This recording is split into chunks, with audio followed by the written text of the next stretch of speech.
하나님께서 사랑하시는 여러분들에게 주신 말씀입니다. 사무엘하 15장 24절에서 29절까지 말씀입니다. 제가 하나님 말씀을 받들어 읽습니다.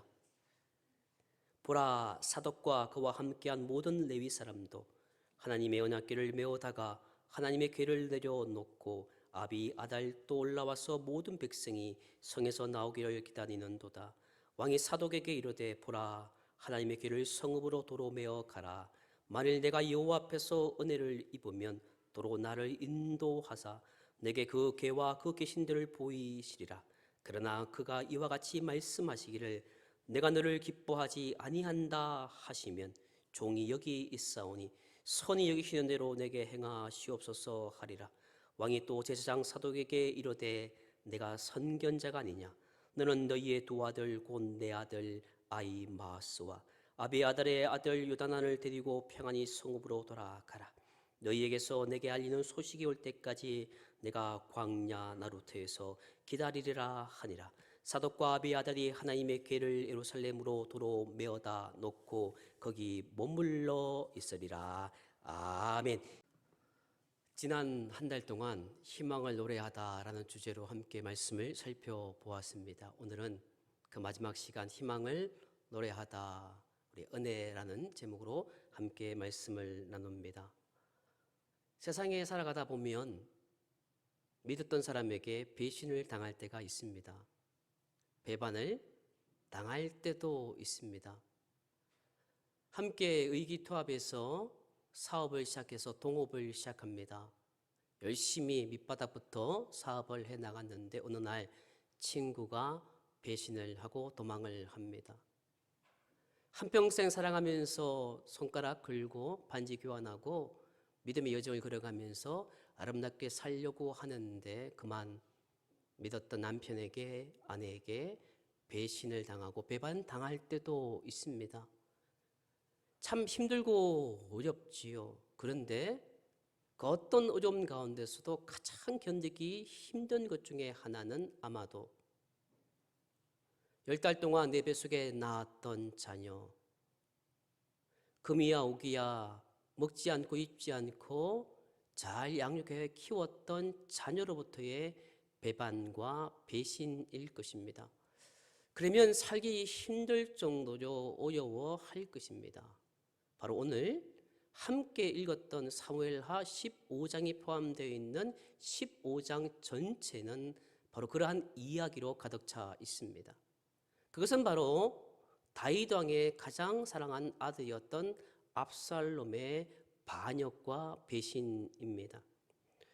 압살롬의 반역 소식과 그리고 이스라엘의 백성들의 인심이 자기로부터 떠나서 사람들, 그러니까 압살롬으로 떠나갔다는 소식을 듣게 됩니다. 자기와 함께 하나님의 나라를 건설하고자 했던 백성들이 아들 압살롬으로 갔다는 소식이 다윗에게 들어왔을 때 얼마나 힘들었을까요? 압살롬의 반역에 이제 위협을 느낀 다윗이 예루살렘 성을 포기하고 떠나자고 이야기를 합니다. 그래서 그 다윗 왕의 말에 신하들이 복종을 하고 순종하며 함께 길을 떠나갑니다. 다윗은 이제 도망자라는 신세에 처하게 됩니다. 다윗의 인생은 참 기구한 인생인 것 같습니다. 어릴 적도 어쩌면 도망자의 신세였습니다. 물론 제 생각일 수도 있겠지요. 어린 시절 아버지로부터 사랑받고 자라야 할 그 다윗이 가정으로부터 도망하여 늘 광야에서 홀로 외롭게 삶을 보냅니다.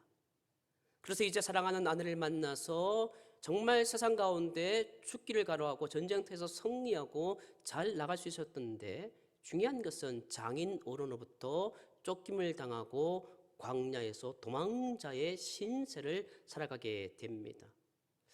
2번 정도의 도망자 신세를 겪은 것도 인생에 있어서 힘들 건데, 오늘은 가장 믿었던 사랑하는 아들로부터의 쫓김을 당하고 도망자의 신세로 비참한 처지에 놓이게 됩니다. 다윗이 압살롬을 피하여 신하들과 함께 블레셋 사람 이때라는 사람과 그리고 소수의 백성들과 함께 예루살렘 성문을 빠져나갑니다. 말씀을 준비하면서 저 혼자 상상을 해보았습니다.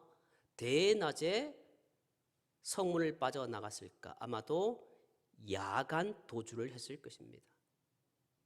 아무도 모르는 그 진흙 같은 어두움을 뒤로하고 소수의 사람들과 함께 예루살렘 성문을 빠져나갑니다. 그런데 중요한 것은 거기에 사독과 레위인들도 하나님의 궤를 메고 따라갔습니다. 힘들고 어려운 상황이었을 것입니다. 믿었던 아들로부터의 배반과 믿었던 사람들로부터의 배반이지만 그래도 한 가닥 희망이 보입니다. 그것은 영적인 리더들이 자기를 믿어주었다는 것입니다.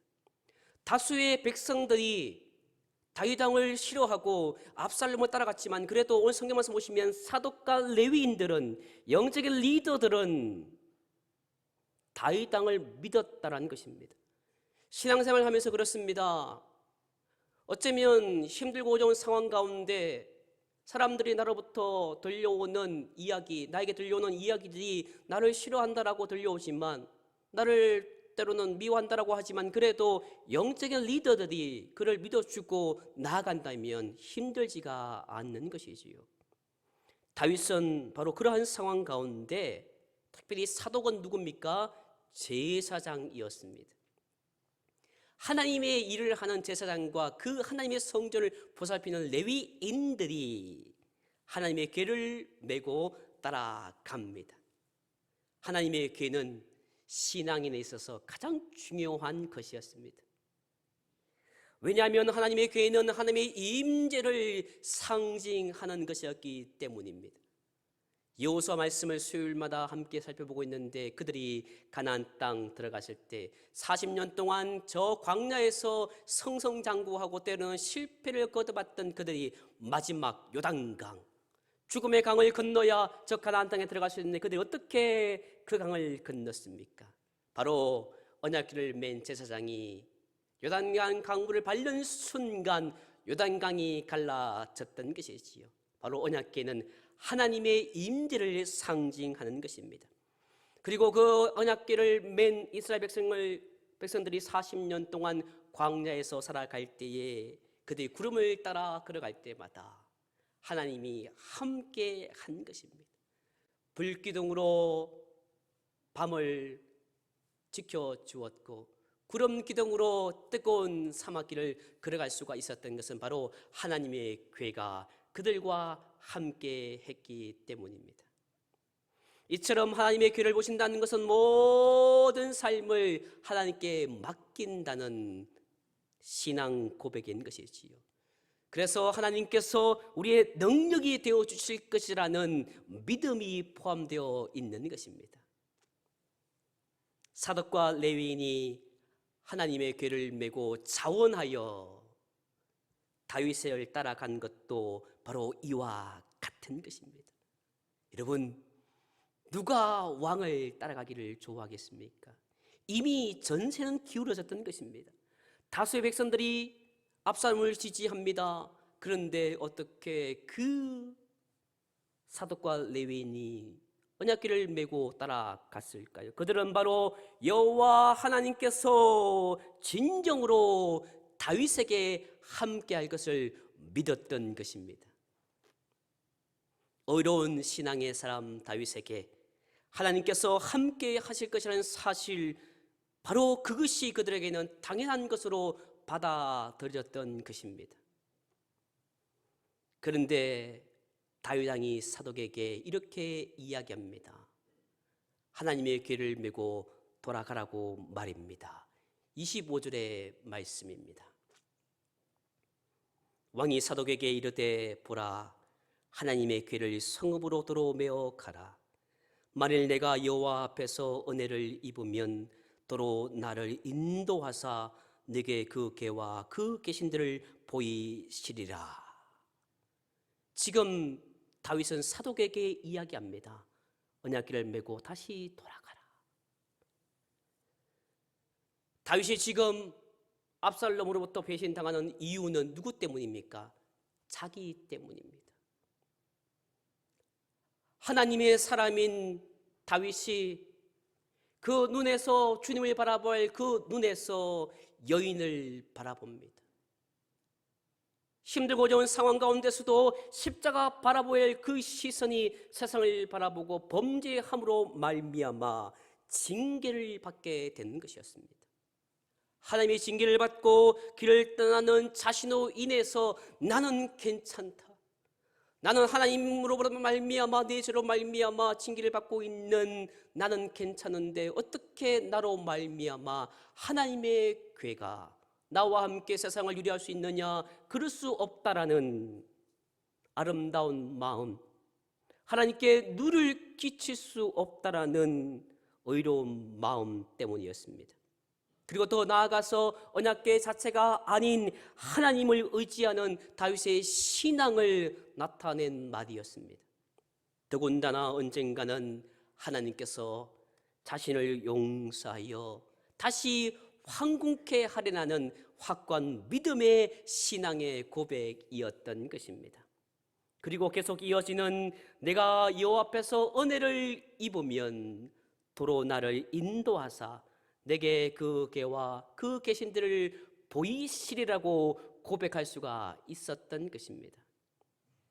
언약궤의 유무와 상관없이 하나님께서 자신과 함께 하실 것이고 하나님의 은혜가 자신에게 이르기만 한다면 다시 예루살렘으로 돌아가서 인도하실 것을 그가 신앙으로 믿음으로 언약궤를 돌려보냈던 것입니다.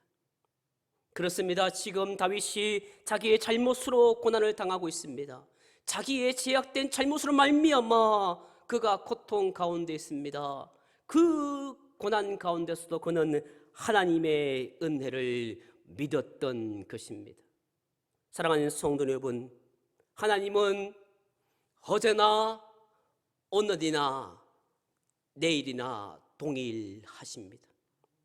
과거의 하나님이 현재의 하나님과 절대로 다르지 않습니다.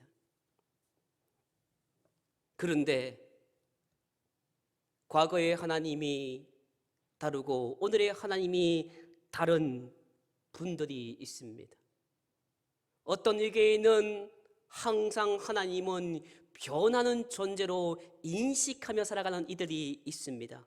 그래서 과거의 하나님과 현재의 하나님을 다르게 생각을 하는 것입니다.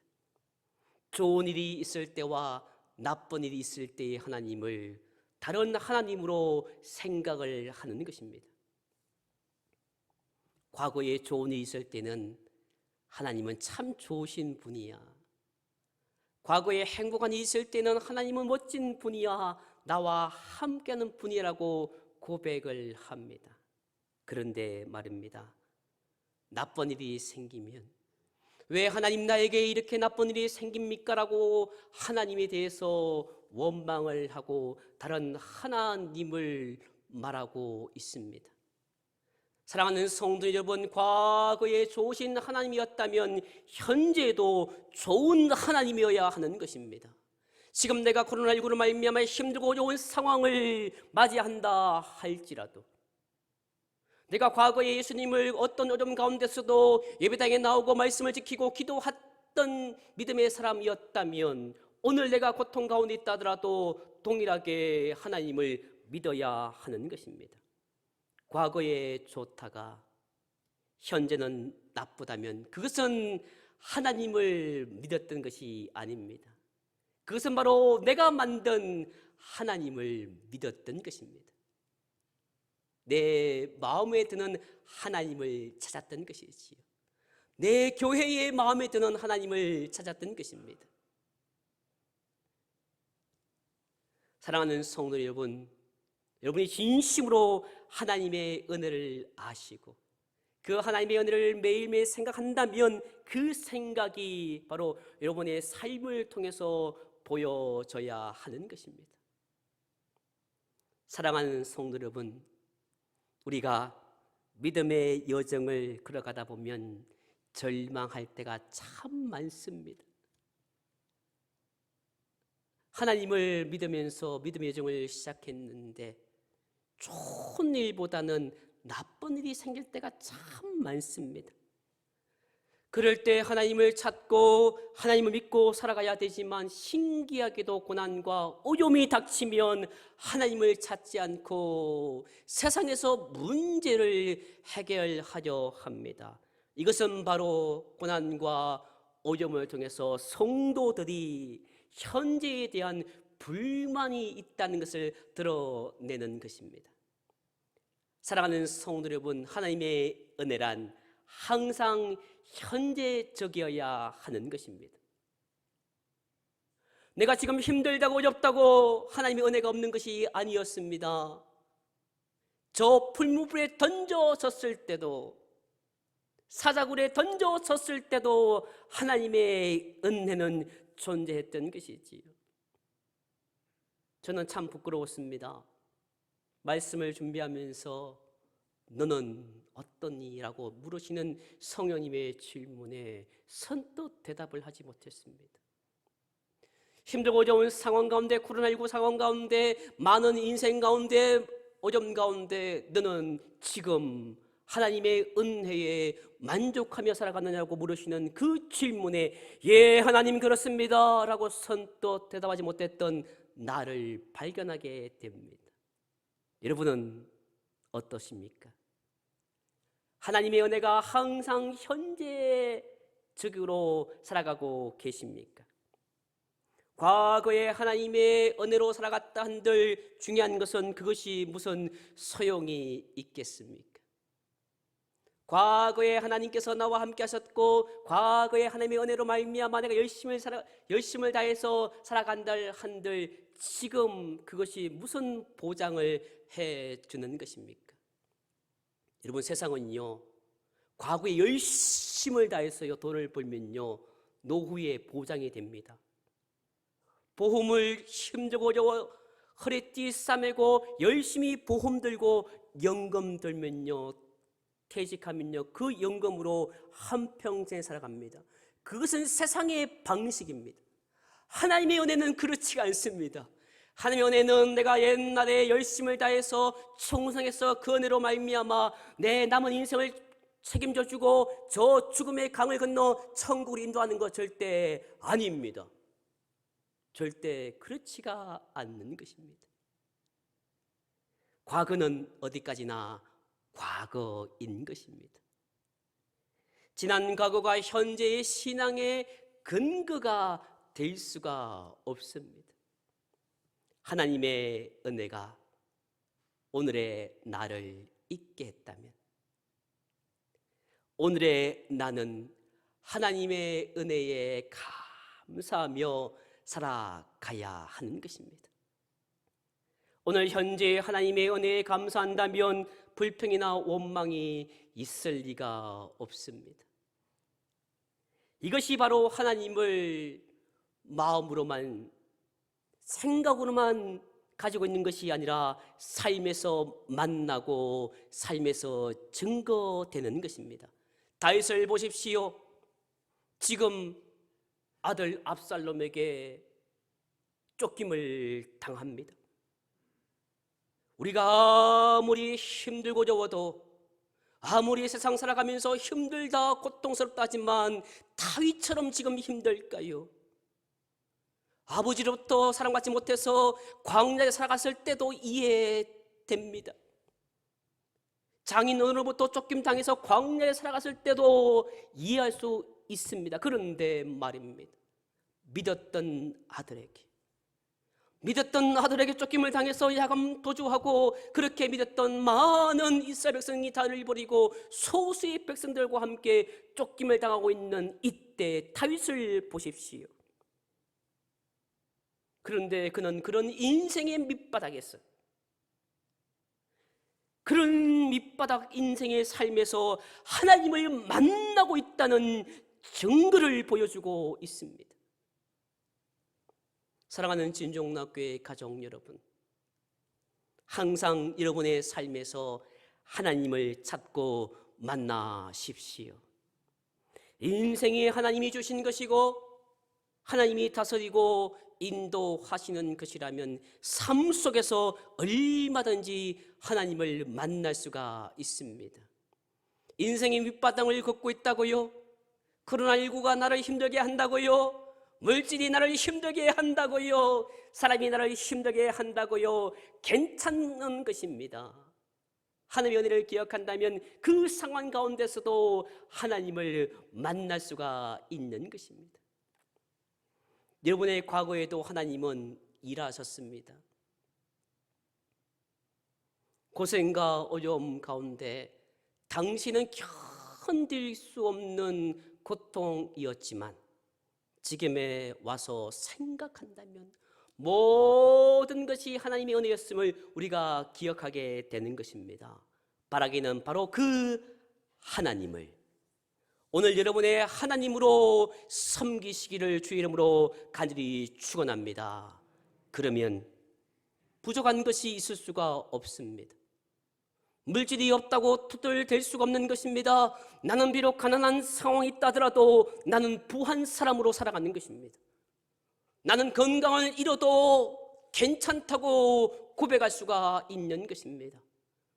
나와 함께 믿었던 사람이 나를 버리고 나를 싫어한다 하더라도 나는 행복할 수가 있는 것입니다. 그래서 모든 것을 선한 것으로 받아들이게 되는 것입니다. 그리고 지금의 것에 감사하며 살아가게 되는 것입니다. 이것이 여호와를 경외하고 섬기는 것입니다. 그런데 말입니다. 오늘 본문에서 우리를 더욱 감동케 하는 것은 바로 그러나로 시작되는 26절의 말씀입니다. 그러나 그가 이와 같이 말씀하시기를 내가 너를 기뻐하지 아니한다 하시면 종이 여기 있사오니 선히 여기시는 대로 내게 행하시옵소서 하리라. 아멘. 이 말씀이 무엇입니까? 자신은 자신의 잘못으로 인해서 지금 징계받고 있기 때문에 하나님께 용서를 구하지만 설령 하나님이 그리 아니하실지라도 자기는 하나님의 처분에 아무 불평을 하지 않겠다는 말씀입니다.